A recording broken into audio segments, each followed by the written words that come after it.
طالبانو دلته دوه خبرې دي. دغه شین چې موږ ته ښکاري اسمان ده او که بل شی همدغه اسمان ده او که اسمان موږ ته نه معلومیږي.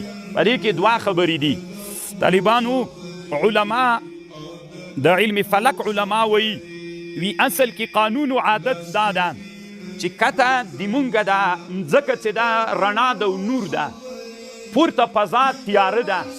کله چې د مونږ سترګې نفوذ وکړي په رڼا کې، په نورونو او رڼاو کې نفوذ وکړي، اخر داسې حالت ته ورسیږي چې نور د مونږ سترګې نفوذ او رڼا ادراک نه کوي، پورته تیاره ده پې، هغه رنګ مونږ ته منعکس شین ښکارېږي.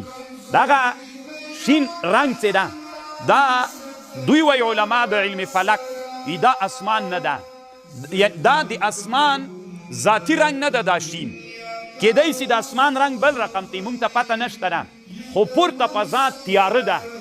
نو چې تیاره سوله د موږ د مځکه رڼا سوه، موږ چې پورته ورګورو سترګې مو ځي دومره اندازه پورې مزل کوي چې نور تیاره راځي، سترګې مو ادراک نه کوي، بیرته موږ ته انعکاس د چا راځي؟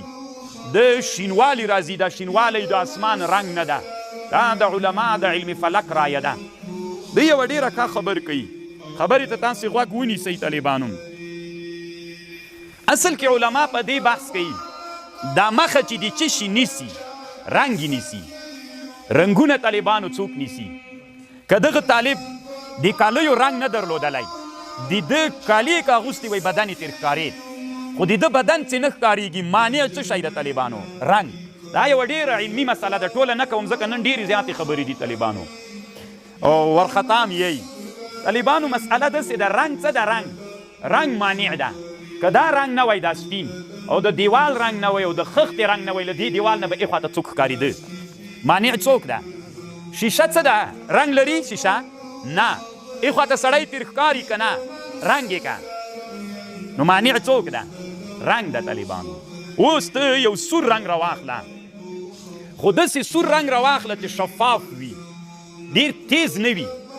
داسې یعنې دا شیشه څه ده طالبانو؟ دا سره رنګ باندې رنګ که، خو شفافه، یعنې ایخوا ته جی ترې ښکاره سي، او ایخوا ته چې د شیشې هغه پټی شنه شفتله پکې وکړي یا غنم، بیا چې ته ور وګورې تا ته څه رقم ښکاري؟ نه. چا ویلې تور؟ آفرین. توروالي نه لږ را دې خوا ته تقریبا تور ته ور نږدې ښکارېږي. د شیشې ته کم رنګ ورکه؟ سور رنګ شفاف، باندې طرف ته اخضر، یعنې هلته یو شین فرش واچوه، یا مثلا شنې شفتلې ته ورګوره پټي ته، هغه تا ته څه رقم ښکاري؟ تور.